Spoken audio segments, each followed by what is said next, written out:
LPG 3 kg mendadak langka di sejumlah daerah di Indonesia. Kalaupun ada, harga LPG naik dari harga normal Rp18.000 menjadi Rp23.000 atau naik hingga 30%. Di Nganjuk, Jawa Timur, bahkan ramai unggahan warga menanyakan keberadaan tabung LPG 3 kg ini. Tak hanya di Nganjuk, di Denpasar dan Kabupaten Badung, warga juga kesulitan mendapatkan LPG 3 kg. Bahkan untuk mencukupi kebutuhan, warga berburu LPG hingga ke kecamatan lain. Sulitnya mendapatkan LPG 3 kg membuat pedagang makanan kelimpungan karena harus mengeluarkan modal yang lebih besar. 22. Biasanya berapa? Biasanya kan 18.500. Naik harganya ya? Iya. 19 waktu 2 harinya gitu. Terus dia datang lagi nawarin saya. 23. 22 gitu. Baru saya gini, ya udah saya ngajarin gas aja, mau dijual berapa kan saya kan. Selain itu, para pedagang mengaku tidak bisa lagi menjual karena tak ada pengiriman. Pemasok hanya mengirimkan LPG ukuran 12 kg. Pedagang khawatir jika gas melon kembali tersedia, harganya akan lebih mahal daripada sebelumnya. Mengatasi kelangkaan LPG 3 kg, pemerintah Kota Denpasar melalui Dinas Perindustrian Kota Denpasar menggelar operasi pasar khusus untuk LPG 3 kg di 4 pasar di Kota Denpasar. Khusus LPG 3 kilo, karena memang kondisinya sekarang di Denpasar LPG 3 kilo sedang langka.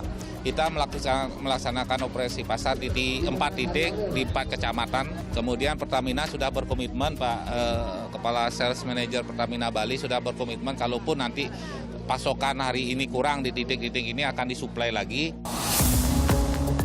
Sebelum melakukan operasi pasar, Wakil Wali Kota Denpasar sempat meninjau langsung ke tempat pengisian LPG Kota Denpasar. Di sini, Wakil Wali Kota menyebut kelangkaan yang terjadi akhir-akhir ini diduga akibat adanya pertumbuhan ekonomi yang menyebabkan peningkatan kebutuhan di masyarakat dan pada libur panjang. Sales Area Manager Pertamina Retail Wilayah Bali menanggapi kelangkaan LPG 3 kg yang terjadi di Denpasar dengan fokus pada distribusi kepada masyarakat. Dan kita juga untuk operasional dari stasiun pengisian bahan bakar LPG kita juga operasional kita buka lebih cepat supaya apa? Supaya distribusi ini lebih cepat sampai ke masyarakat. Jadi tidak hanya volumenya ditambah, juga kecepatan distribusi supaya rantai distribusi dari LPG 3 kilo ini benar-benar sampai ke pangkalan LPG dan bisa diterima masyarakat lebih cepat. Namun tak hanya kelangkaan LPG, harga bahan pokok di sejumlah wilayah di tanah air pun mengalami kenaikan.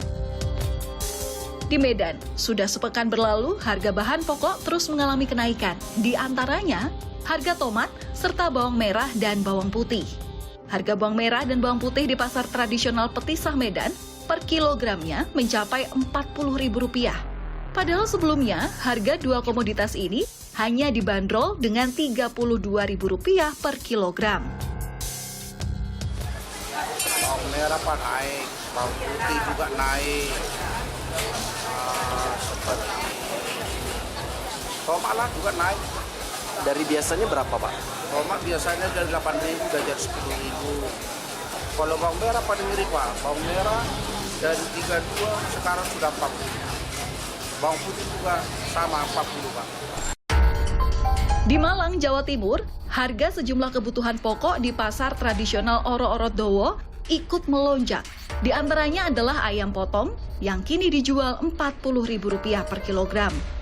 Sebelumnya, ayam potong ini dijual Rp35.000 hingga Rp36.000 per kilogramnya.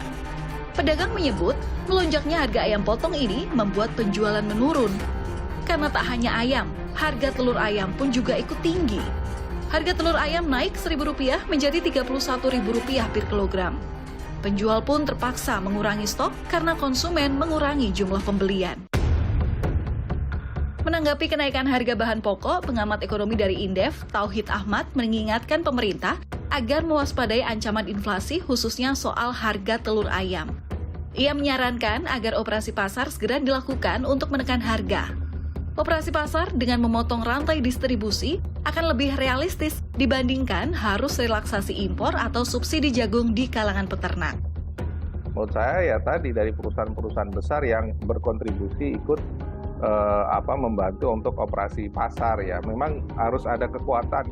Misalnya yang operasi pasar, kalau menurut beberapa proses itu bisa menurunkan harga kalau operasi pasar itu bisa di atas 15-20% yang dioperasi pasar dari kebutuhan. Tapi kalau rendah, kecil ya, seringkali di bawah 15%, 10%, itu pengaruh harganya juga nggak terlalu signifikan.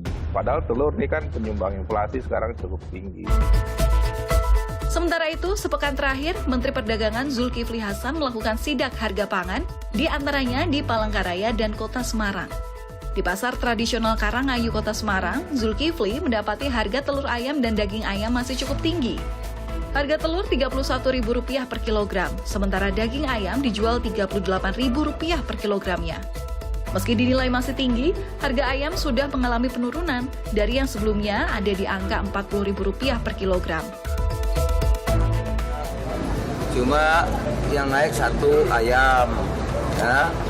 Tapi saya kira nggak apa-apa naik, ya, karena sudah hampir 3 bulan ayam itu harganya kan di bawah.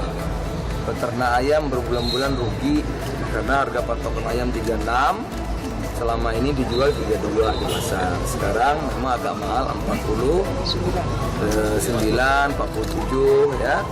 Saya kira sambil pelan-pelan saya urus agar normal kembali, tapi 1 bulan, setengah bulan ini kita kasih kesempatan. Namun, tidak semua masyarakat bisa menunggu. Penelusuran akar masalah tanpa solusi yang efektif sama saja memberi masyarakat harapan kosong. Kebutuhan pokok masyarakat tidak bisa ditunda-tunda. Masyarakat hanya bisa berharap pemerintah berupaya segera.